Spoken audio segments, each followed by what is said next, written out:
A very warm welcome to you wherever you may be. My name is advocacy. There's so many health issues in Nigeria begging for attention, and all of them critical. Primary health care, infant health, maternal, and the myriads of conditions that our healthcare systems seem to be inadequately prepared to handle. The World Health Organization, WHO, reports that of the 211 million pregnancies or more each year, an estimated 46 million of them result in induced abortion, and 19 million of them performed in unsafe conditions, which leads to the deaths of thousands. The solutions are feasible in Nigeria, but how long need we wait? And while we are waiting, what happens? My guest today will address this and other health issues. He's waiting in the wings. You'll meet him if you don't go away.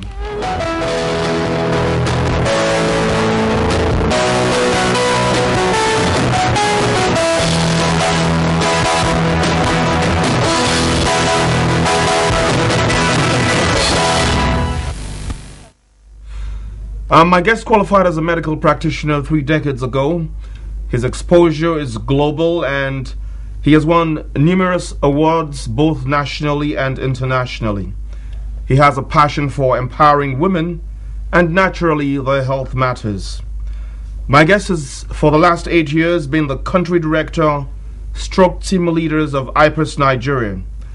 Ipas is a global international NGO programming in 40 countries across 4 continents. Please welcome Dr. Ejike Oji. Dr. Oji, a very warm welcome to you. Thank you, Bayo. You know, we've had this running battle, so to speak, on this program. There have been different people like you representing non-governmental organizations, and the issue is paining and painful. The statistics are staggering. When are we going to begin to find a solution to the seemingly myriads of problems that we face in the healthcare sector?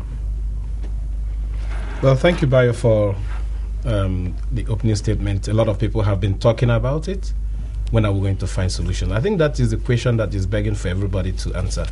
Not just me, everybody. The community, the society, the government, the people. Because I say there are responsibilities at all levels in terms of making sure that our women do not needlessly die the way they are dying right now. And then probably to recap some of those statistics that you're talking about. As we speak now, we lose 59,000 women from pregnancy-related causes every year. And that represents 10% of all global maternal deaths. Yet we contribute just about 1% of global population. We lose more children than any other country before they get to the age of 5. 201 of our under 5s die before they get to the age of 5 out of 1,000 children that are born. So we lose 20% of our children before they get past the age of 5. Our life expectancy has come down to about 43. So some of us are already on the overdrive of life. Are living on borrowed time. Exactly. And then sadly, the area that Ipas is also paying attention to reduce maternal deaths.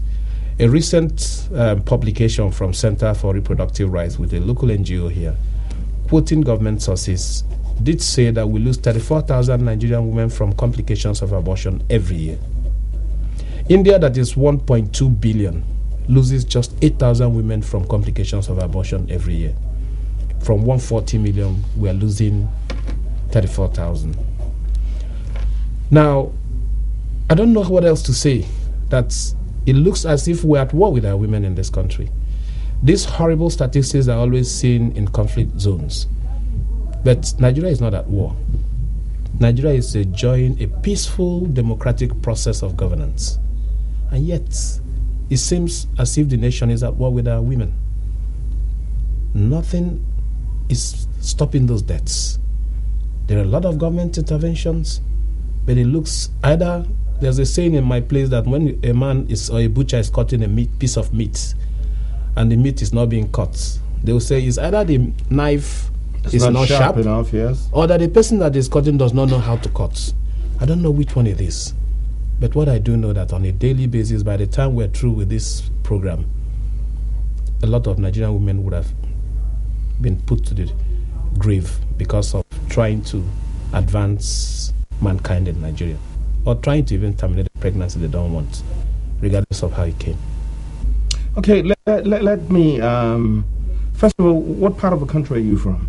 I'm from the southeast. I'm from Abia State. Okay. No, because you said, the allusion you made to the anecdote, from your place. I just wanted to be sure that I know exactly what we're talking about. Yeah. Now, let's talk about unsafe abortions and what propels women to do that. Can they not go to the hospitals or maternity centers where they can be properly taken care of? Why unsafe abortions in the first place? Yeah. Well, let me just maybe take one step backwards to be able to disaggregate and then let the public understand exactly what you mean you say unsafe abortion. There are two types of abortion. You have what we call spontaneous inevitable abortion. A pregnancy, in fact, about 15 to 20% of all pregnancies will go that way. They won't see the light of day. Now, that's spontaneous incomplete abortion, and we call it miscarriage, the layman's parlance. Then you have induced abortion, which is a pregnancy that you are deliberately trying to terminate or you're terminating. Now, what drives a woman to terminate a pregnancy? First of all, that woman would have been unable to manage her fertility, and then she ends up with a pregnancy she does not want. It becomes an unintended pregnancy. Now, when you have an unintended pregnancy, there are two outcomes. Either we say, well, it's happened, I might as well keep that pregnancy. It becomes a wanted pregnancy. Or you might say, perchance, I'm not ready for this pregnancy, or the way it came, especially when people are raped, or there is incest in the family, or even that the health condition of the woman is not good enough for her to be able to carry a pregnancy through. Then it becomes an unwanted pregnancy, and then they want to terminate that pregnancy. Now, the last part of it, which is one that we're paying attention, is the unsafe nature of that termination. The WHO defines an unsafe abortion procedure to mean an abortion or a termination of pregnancy that is being done by somebody who is not skilled to do that termination, or is doing that termination in an unsafe or unclean environment. In other words, you can have a competent person. What happens when you have a competent person in an insanitary environment? It's still unsafe. Okay. So what it means, you, Bayo, you're a great broadcaster. You're Thank you. Top of your job. Then you take any woman and you go to the hospital and look at the best theater they have there to terminate the pregnancy. You haven't got the skills, even though the environment is sanitary enough. It's unsafe. Conversely, I'm a reproductive health specialist. I'm trained properly in the acts of terminating a pregnancy that a woman does not want to keep, or whatever, or a gynecologist takes any woman and puts that woman on this table that we are doing this discussion and tries to terminate that pregnancy. It's also equally unsafe because this is unclean and unhygienic. But you see, the sad thing that is happening in a place like Nigeria is that those two conditions exist in 60 to 70% of cases. And that's why you have about 760,000 abortions occurring in Nigeria every year, documented. Almost a million. Almost a million. This 760,000 is documented and is the tip of the iceberg. Kudmaka Institute and CAUP, a local NGO in Nigeria, did that study in 1997, the first study. They got 610,000.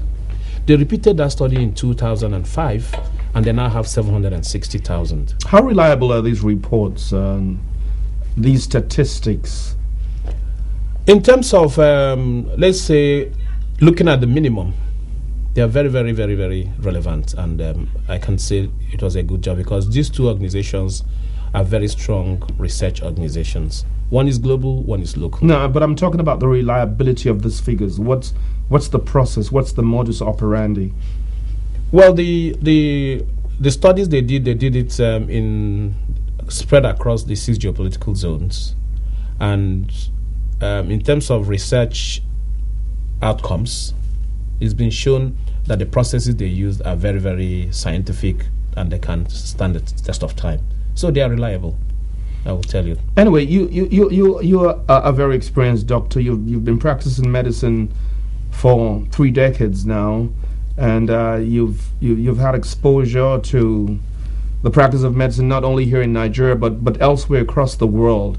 Now, when we talk about Nigeria, and in the social context, describe Nigeria as the giant of Africa. We have some of the best brains and most talented people here in Nigeria. What seems to be the problem with the healthcare delivery system? Is it inadequate allocation of resources, or have you been able to put a finger on what the problems are exactly? Yes, I have. Working in 19 states in the country right now, our organization, I could see the simple reasons why the women are dying and things that we are doing and not doing rightly. First of all, there is inadequate resource allocation to reproductive health issues in the country. Secondly, even the resources that are also allocated, they are not strategically deployed in some cases. There was a state, and in this assessment was done, 50 facilities. 22 of those facilities did not have agometrine or oxytocin. This is a drug, or these are drugs that you give to a woman after the baby had come out, and then the placenta, that is the where the baby is, that nourishes the baby, the placenta comes out. Now you give that injection to the woman to stop the woman from bleeding to death, because the uterus or the womb is very vascular. There's a lot of blood, and the surfaces are raw. So the only thing that will stop bleeding from happening is for that uterus to contract. Now, this is given to every woman that delivers. 22 facilities out of 50 didn't have it. This drug costs less than 20 naira per vial. But in those, sadly enough, those same hospitals, most of them had freshly dug boreholes that cost between 2 million to 3 million naira. So would you say that particular state priorities is? Thank you. So there is no strategic deployment of resources in some cases.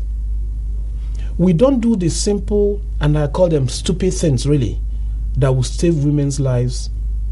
We rather do the things that cost so much money that has no direct bearing in direct maternal costs or maternal death. I was in a hospital too, in that state. I was in one hospital one Christmas. Every Christmas I go home, I go around, and I go to look at facilities. A woman just delivered. There's a borehole in the hospital, but it wasn't on. The man that was supposed to start the machine that will pump the water had gone on weekend holidays. So the hospital was without water. So the husband of the woman that delivered was now sent to go and buy and bring water for the child. So the woman wasn't in danger. I don't know if you appreciate what I'm saying. Yes. Having no water is bad enough, but having no agometrine at the time a woman is delivering is sacrilegious. But 20 naira worth of a vial of a medicine that was critically important at the right time, it wasn't there. Isn't that criminal negligence? It is criminal negligence. That's exactly what I'm saying. Oftentimes we say that we don't have enough resources. I'm even trying to say that it's not a question of enough resources. It's a question of how we deploy those resources. Do we have people who are manning hospitals who have what it takes to be able to manage? You might be the best medical doctor, but if you're not a manager, you're not a manager. A manager manages human beings and material resources to achieve an end. So these are some of the things that we're seeing from the program sites. And then we have also looked at, in terms of the broader issues of the question you asked, why are the women dying? A lot of resources are still being deployed. We've been told by the world in 2000 when the General Assembly sat and they decided to say by 2015, every country should reduce maternal deaths and infant deaths by 3/4. Especially, let me concentrate on maternal death, by 3/4. But let me just interrupt you right here, sir. I want to be right on track, and correct me if I am wrong. Infant mortality Nigeria, I'm told, has the highest rate of infant mortality in the world. Is that correct? That is correct. Maternal deaths too. Nigeria has the highest. We have the highest rate. But in terms of numbers, we are second only to India. India, remember, is 1.2 billion people. We're just 140 million. Out of that 140 million, we lose 59,000. The maternal mortality rate of India is 302 per 100,000 live births. 302. Ours is between 1,000 to 1,100 and 1,500 on the average. And there are very regional disparities. Starting from the southwest that we are here now, is 160 per 100,000 live births. You go to the southeast, is 240, 245. South is 266. Northeast, 2,500. Say that again? 2,500. Okay. Northwest, 2,500. And then recently, Ebonyi State, that is in Southeast, is between 1,885 to 3,000. Why is that so? What accounts for that disparity? It's simple. Zonally. It's simple. In the South, people purchase health. Individuals take their lives in their own hands. They don't depend on governments. So if you look at the healthcare delivery in the public healthcare sector in the Nigerian context, I look at it as two countries in one. In the South, there are a lot of private healthcare providers and people go there to buy services. And individually, they pay for those services. In the North, there is a preponderance on dependency on government institutions to provide those health services. And so people don't take the lead to go and purchase health.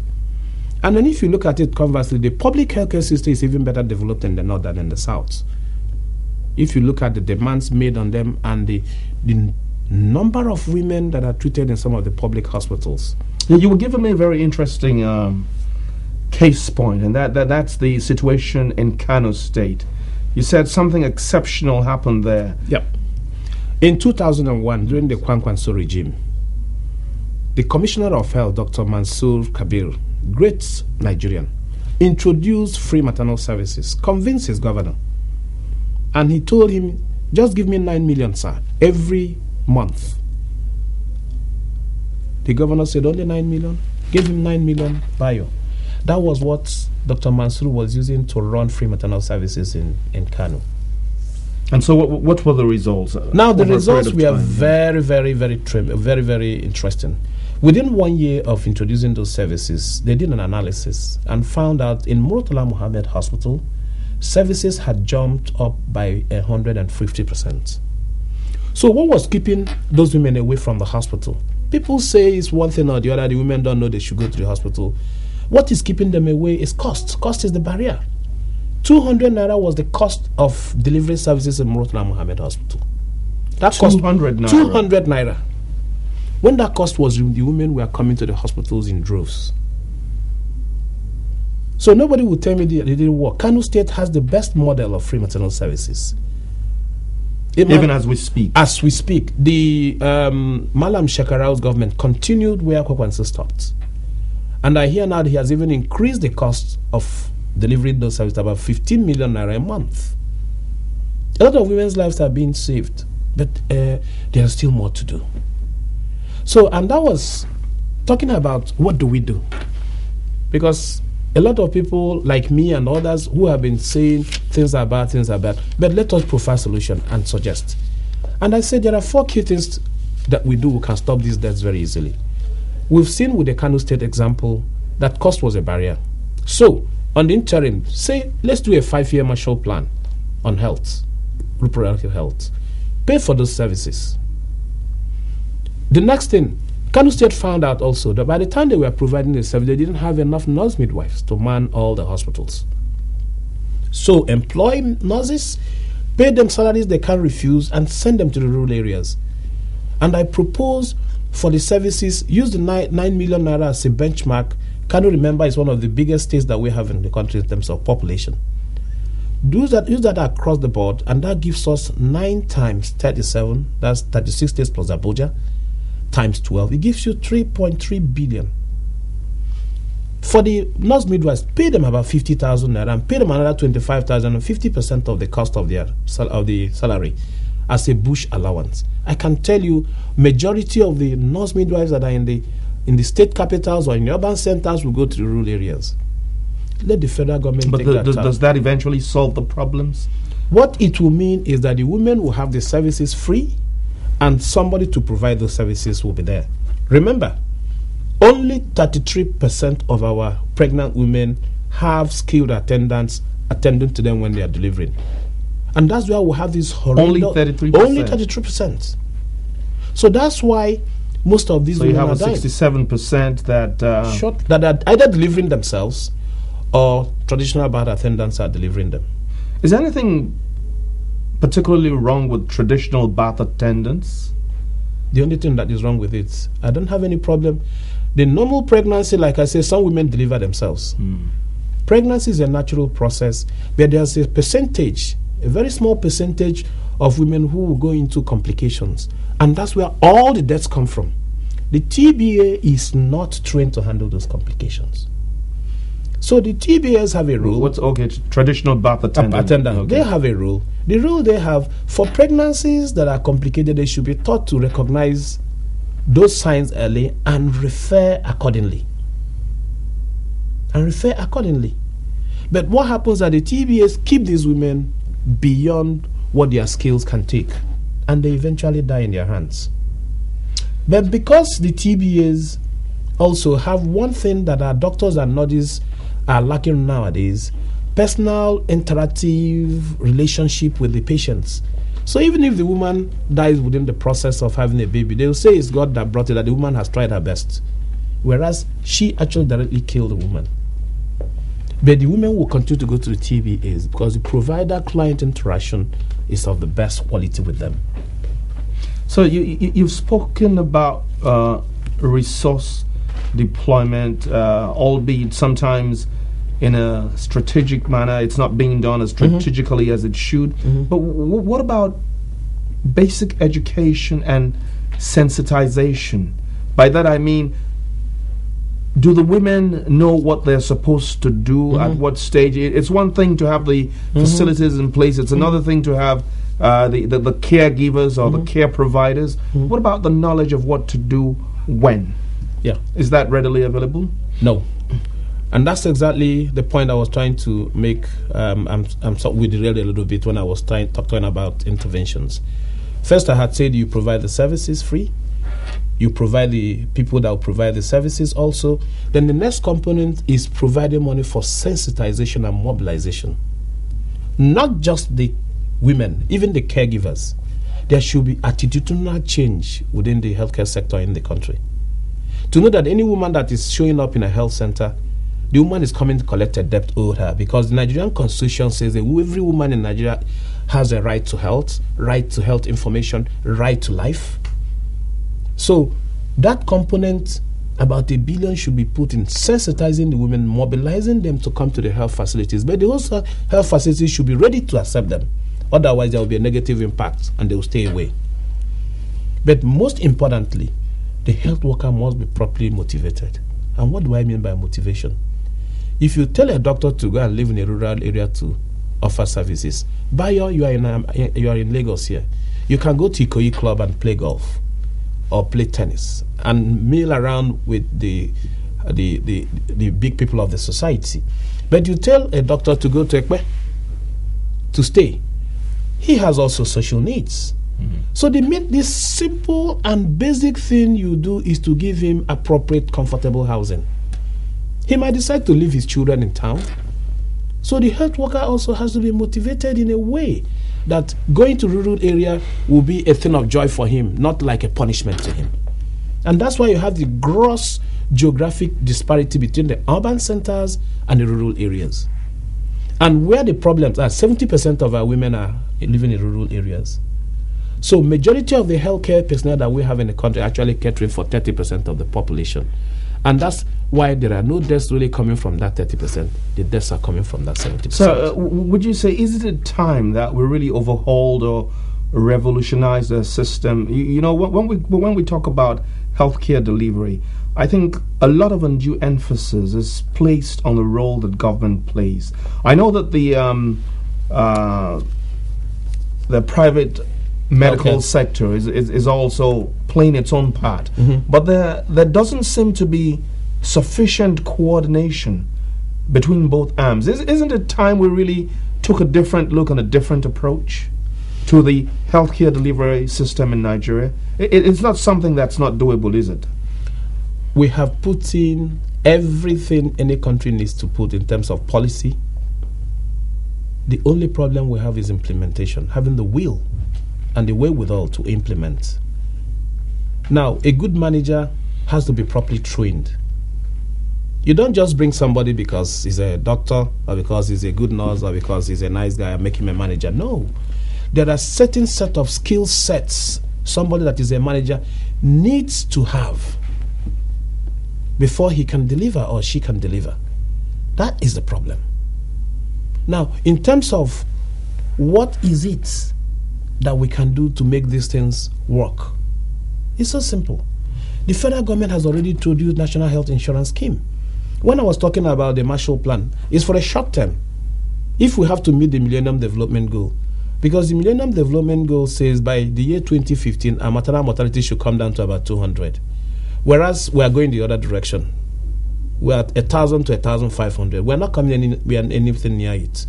So we're not coming anywhere meeting near the Millennium Development Goals. No way, not the way the maternal mortality is going. So if we do that plan for 5 years, and within that period put a long-term sustainability plan, and the only way any country can actually sustain health services is to go by people buying health insurance.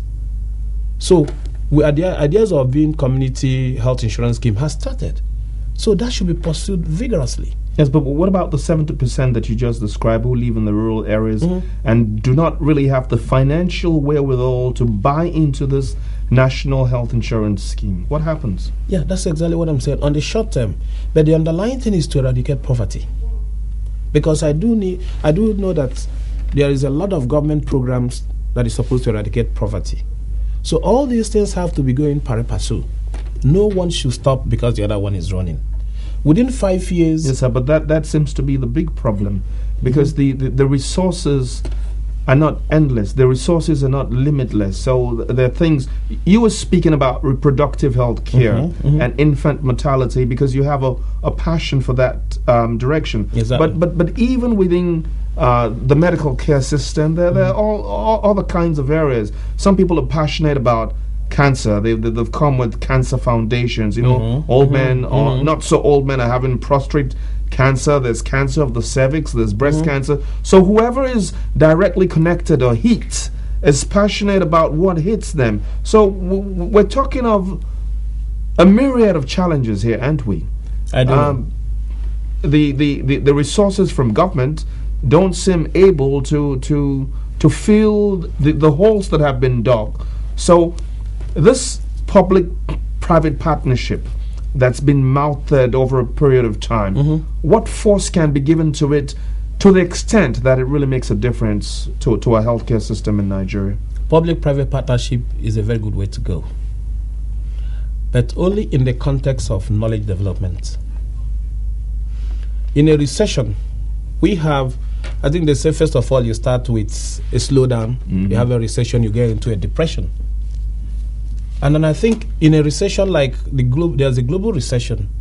We are told that it has not really hit us. But I don't know what I will call recession, because I know that a lot of people can't afford 2 or 3 square meals a day in Nigeria. An economist said to me that a slowdown is when your neighbor loses his job. Thank you. A recession is when you lose your own job. Yes. And the depression is everybody is down. Now, in that context, the only thing that will bring you out of that system is knowledge development. Getting people who know what it takes to make things happen. The same place that you use 2 million naira to dig a borehole, and you did not have money to buy a vial of oxytocin. That's exactly my point. Okay. It's knowledge and the use of that knowledge to be able to manage the very lean resources that you have. Remember that insurance is actually getting the people who have money to pay for the people who do not have. In the long run. In the long run. Yes. 30% of Nigerians can actually pay insurance scheme that can cover the other 70% because their needs are very basic. We're not talking about rocket science surgery. We're talking about a woman just having a dormitory when she has a baby. We're talking about a woman having somebody who will catch the baby when the baby is coming. Okay, Dr. Oji, we'll take a break right here because my producers are asking me so to do. Well, viewers, thank you very much for spending part of your time with us. This is one-on-one for this day with Dr. Ejike Oji. Dr. Oji is very passionate about women affairs, and in the last 8 years has been the country director and team leader of Ipas Nigeria. Ipas is a global international NGO programming in 40 countries worldwide on 4 continents. We'll take a break right now, and when we come back, we'll address more interesting stuff, and of course welcome your text messages and phone calls to make the program truly interactive. Please don't go away. We'll be right back.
Thank you very much for spending part of your time with us. This is one-on-one for this day with Dr. Ejike Oji, who is the country director and team leader of a non-governmental organization, Ipas Nigeria. Of course, he's a medical practitioner with over 3 decades of experience. And you've worked, like you said, in 19 states of Nigeria. That's where we work right now. Yes, but, sir, since the greater part of Nigeria lives in the rural areas, and historically,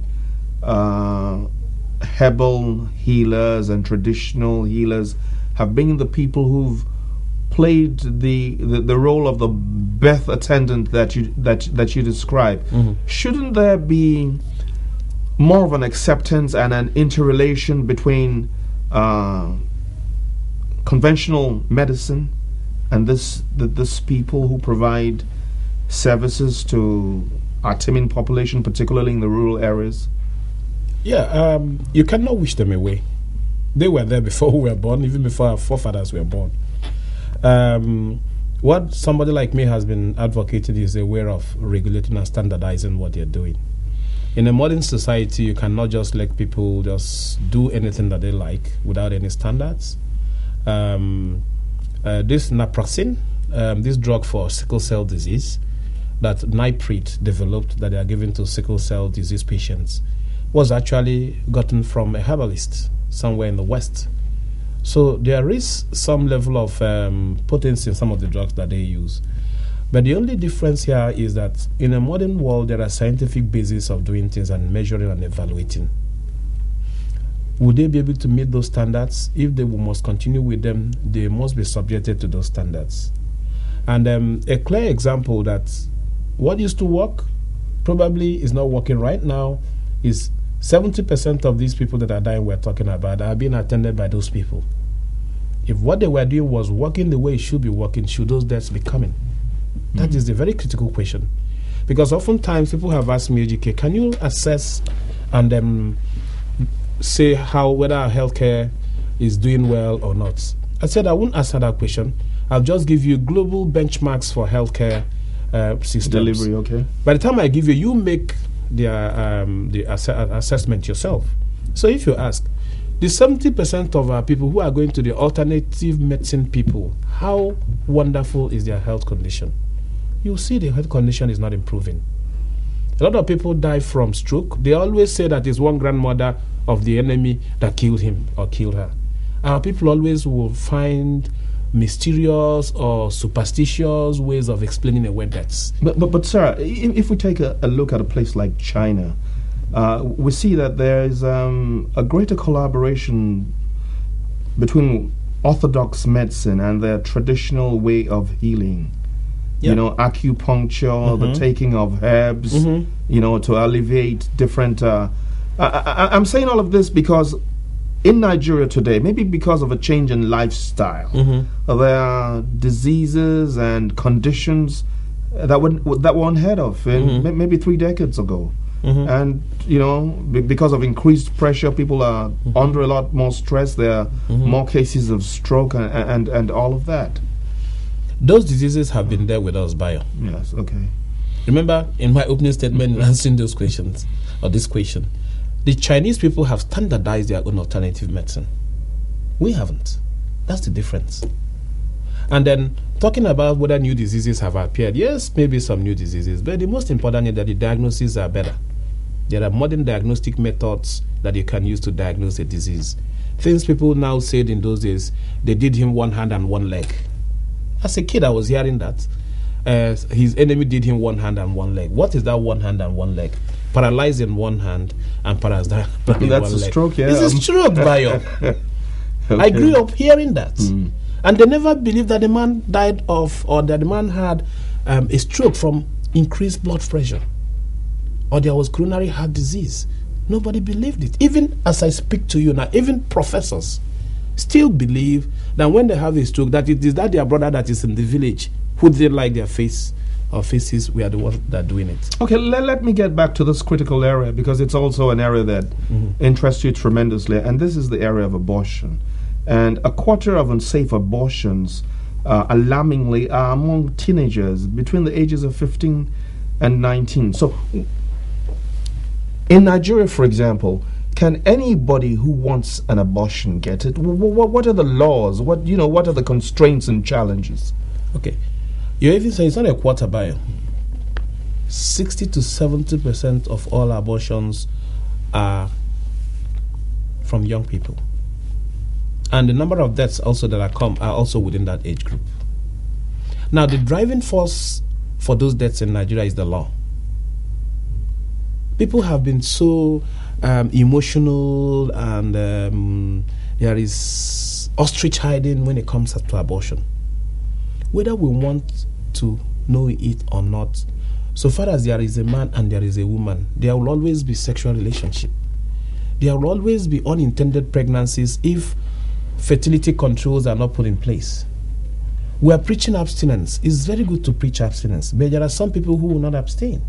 So how do you protect them from getting pregnant when they don't want to? So before you continue, before you continue, I just wanted to add that a World Health Organization report in collaboration with the Ministry of Education says that about 40 or some numbers high as that 40% of students in primary school have their first sexual experience with people about their age group. Isn't that worrying? It is worrying. It is worrying. I'll come to that. Yeah. And I'll tell you why it's happening. So we're talking about the law and abortion. Yes. In Nigeria, what we have is an 1861 Statute of England. That is what the abortion law in Nigeria is. But England has, the United Kingdom has moved on. 5 times. England has one of the freest abortion laws in the world right now. Now, how does the law affect the number of deaths from abortion? I'll give you 2 simple examples, one in Europe and one in our continent, Africa. Let's start from Europe. Romania had a leader, Ceausescu. I'm sure you remember Ceausescu. Ceausescu, becoming the leader of an absolute leader, introduced strict abortion laws. made abortion illegal. Within 1 year of doing that, abortion deaths shot up in Romania and remained high until he was removed from office and actually killed.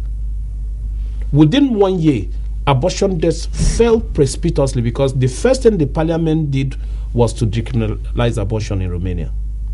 Coming back home in Africa, South Africa, during the apartheid regime, during the white minority rule, they had the same laws with us, with the same typo errors. 1861 of England. Now, what happened? When the majority rule took over in 1994, between 1994 and 1996, they looked at all the indicators of development, including health, and found out that 99% of the women that were dying from complications of abortion were blacks. Blacks. What was happening? The white women, when they are pregnant and they don't want it, they pay handsomely to a gynecologist who, although provides illegal abortion, but it is safe. Because a safely terminated pregnancy is 250 times safer than having pregnancy and taking it to term and delivering. 250 times safer. So the white women either flee out of the country or pay the gynecologist handsomely to break the law. The blacks didn't have the money. The same thing is exactly happening in Nigeria. The girls that have money or at least talk to their parents, they go to doctors and terminate it safely. It is those ones that do not have money that go to quacks, and 70% of them die.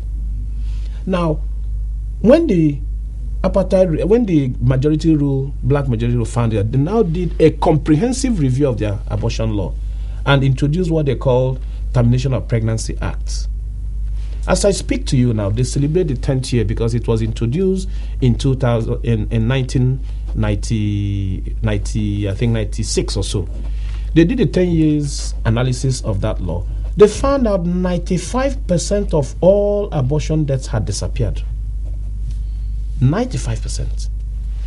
Now, people. So the legal system as operated in Nigeria is a big constraint? It is a big constraint. Because if it wasn't a constraint, any girl that is pregnant, probably from rape or incest, or there's health condition that is mitigating against carrying that pregnancy, could walk into a public hospital and have it properly terminated, and her life will be saved. India has only 8,000 deaths from complications of abortion, even though they are 10 times our size in population. Because they have a safe abortion services that even government pays for. That's why the deaths came down. So the law is a major issue. People talk about stigma, talk about all sorts of things. How are you going to, as an advocacy group, which is part of what I think Ipas does, how are you, do you propose to have any bills in the National Assembly to address this issue? Because otherwise we'd be running around in circles. You'll be attacking the issue from just the medical standpoint, whereas the legalistic log jam would still be there.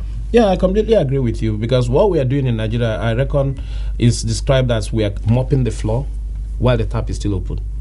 Because in the 19 states that we are working, is post-abortion care service that we're actually providing. Women who would have had an abortion and gone to a quack and then end up in a hospital with serious complications, with trained doctors and nurses to save their lives. That's what we're actually doing. I agree with you. The best thing would be to look at the law. But you see, as an international organization, it is not our responsibility to change the laws of the land. What we are doing is to provide information. Currently, we are working with 7 Nigerian women groups, providing them information. They themselves... NGOs too? Yes. Okay. A good example, National Council for Women's Societies, Medical Women Association of Nigeria, International Federation of Women Lawyers, Women Advancement and Economic and Empowerment Group. We also have Umuadibo and Federation of Muslim Women in Nigeria. So these women groups have collectively said about 2 or 3 times now that they want the abortion law reform to include rape, incest, and other health conditions. And they say that they are going to actually put that law in the parliament whenever they want to, because this is their lives. Okay, let me take a number of messages coming from our website. Vili from, I think Uday this is, says, what is your modus operandi at Ipas? Do you collaborate with government and other agencies in the provision of what you do best? Yes. In all the 19 states that we work with, we work with the state ministries of health. And then also we work in partnership with the Federal Ministry of Health and then also Federal Ministry of Women Affairs. Because we were registered by a bilateral agreement with the federal government by the economic advisor in 2000, August. So since then, we've been collaborating with state agencies. But in terms of implementation, we also work with local Nigerian NGOs, especially the women groups. We've given them capacities, program management training. We've given them leadership training. We've given them also legislative advocacy training. We've given them networking and strategic alliance skills training. So what do you do that's dramatically different from a body like Ford Foundation or a Rockefeller Foundation or some of those other? Ford Foundation and Rockefeller Foundation are donors. They don't implement directly. They implement through implementing partners like us. So if Ford Foundation was supporting us, we'll be using their money. Like in Nigeria, one of the major interventions that we do, Packard Foundation supports our work, and then also MacArthur Foundation. Like we are doing a pre-service model. We are training in all the schools of midwifery in the country, nurse midwives in post-abortion care skills. That is being supported by the MacArthur Foundation. Now, when this foundation supports you, what degree of control, no, don't let me use the word control, what degree of influence do they have over your operations? Well, when you talk about influence is like having an undue influence. When you write a proposal, you know the set indicators that the donor wants to see. So if they are in sync and it has a cross-cutting theme with your own organizational ideals and missions and vision, then you go along and write the proposal. But they cannot come and tell you what you don't want to do because they are giving you the money. Yes, so some people have said that. I just wanted to, since I have this opportunity, ask you on behalf of millions of viewers, are they for real? Are they doing this thing because they genuinely want to alleviate suffering or maybe a form of payback for what their ancestors did to us? Or are there hidden motives? As far as I'm concerned, and as far as I have seen, I've been in this field for quite some time. Take, for example, the Packard Foundation. Yes. This is a family that made fortunes developing personal computers and printers. And the man found it necessary, seeing the human misery traveling around the world, decided he was going to set up a foundation to take care of that misery. The man is dead now. How can you tell me, and I'm running the program, I'm a Nigerian, how can somebody tell me that they have an ulterior motive? If there is any ulterior motive, then it should be my own motive. Because I'm the one running the program here. I have their money. There are a set but of they don't call the shots. They don't call the shots. The only time they have to call the shots is when you're doing the grant proposal back and forth. Okay, we don't want this, we want this, we don't want this. And remember, an organization can only go for a money of a donor if the donor's interest is in sync with the organizational's interest. Yes. Ipas' interest globally is to reduce deaths and disabilities from complications of abortion and making sure that women have the right to choose the things that concern their lives. That is Ipas' interest. In other words, even the woman that is raped and the pregnancy results, if the woman so chooses to keep that pregnancy, it is the conviction of Ipas that society must give that woman all the support in the world to have the best antenatal care and delivery services. That's a little complicated, isn't it? It isn't. It's very simple and choice. Are you taking into account the feelings or the position of the husband, particularly in an African society such as Nigeria? Bayo, yes. If they put a gun on your head and rape your wife, God forbid. God forbid it. It should never happen. Like they say, I reject it. If they put a gun in your head and rape your wife, God forbid it in front of you, why should you do what your wife doesn't want to happen? First of all, you renegated on your duty. You didn't protect her from those people who had to put a gun on you and rape her. So what should I have done? You failed. What should I have done? You couldn't have done anything. But if somebody comes and puts a gun to my head and the point I'm trying to make here, Bayo, is that the point I'm trying to make, regardless of the fact that there was nothing you could do. But you could have prevented it too. If you have beefed up security in your house, those people couldn't have had access. That's number one. You could have done that. But the other thing is that you were helpless. So it's not the woman's fault. Anyhow, any way you look at it, is not the woman's fault. Okay. The important thing is that, all right, she had an unwanted pregnancy from a rape, and it's up to her to decide whether she wants what she does with that pregnancy. If the woman was 15 years barren, okay, she was 15 years barren. Yeah. Do you think she would be in a hurry to terminate that pregnancy? I can't speak for her. But I tell you, I work with a lot of women. No, most women will probably keep that pregnancy if they're about 15 years barren. They might want to keep it. So in that case, so even if a woman were raped by a mad person, no, I mean, even if haven't you heard that if some women do go seeking for such people when the babalao or the malam or dibia tells them the only way you can get pregnant is to go and sleep with a madman? Haven't you heard that men even rituals? They say if you want to get rich, go and sleep with a mad woman. Now, those are stories. Is that, to the light of your experience, is that correct? I haven't seen any particular case. But I do know that when a woman wants to carry a baby, a woman will go to any length to have that baby. And if a woman is raped and she's been about 10 to 15 years she will think twice before she terminates that pregnancy. The law of the land didn't say that you should terminate an incestuous relationship right now. What the law actually does is to give you a choice. In all laws that govern abortion in the world, what it does is to give you an alternative choice. It's not saying you must go. Even the Termination of Pregnancy Act in South Africa didn't say any woman that has a pregnancy from so must terminate. No. What the law does is that it gives you a choice. Because if you're buyer and you say you don't want to terminate any pregnancy regardless of how it comes, and I'm Ejike, I said there are conditions of pregnancies that they come, I won't want to keep it. If I'm not able to exercise that right, that means under the law, both of us. Okay, so very quickly, we're running out of time. You've spoken very passionately about this abortion thing, but let's very quickly take a holistic look at the healthcare delivery system in Nigeria. Do you see a light at the end of the tunnel? From the way things are right now, unless we tackle the issues from those 4 areas, for now, pay for the services, provide the people who will pay for the services, sensitize and mobilize both the healthcare workers and the women, and at the same time put a long sustainable way of paying for healthcare, which is the National Health Insurance Scheme. Keep vamping it up. That's the only way. Dr. Oji, thank you very much for coming on the program. Thank you, Bayo. I wish you the very best in all your endeavors. Thank you very much, sir. Well, viewers, thank you very much for spending part of your time with us. That has been one-on-one for this day with Dr.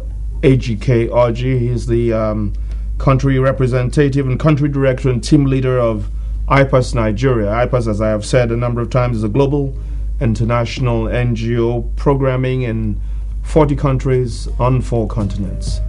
Thank you very much for your time. Today has been nice. Today has been fun. Tomorrow is another day.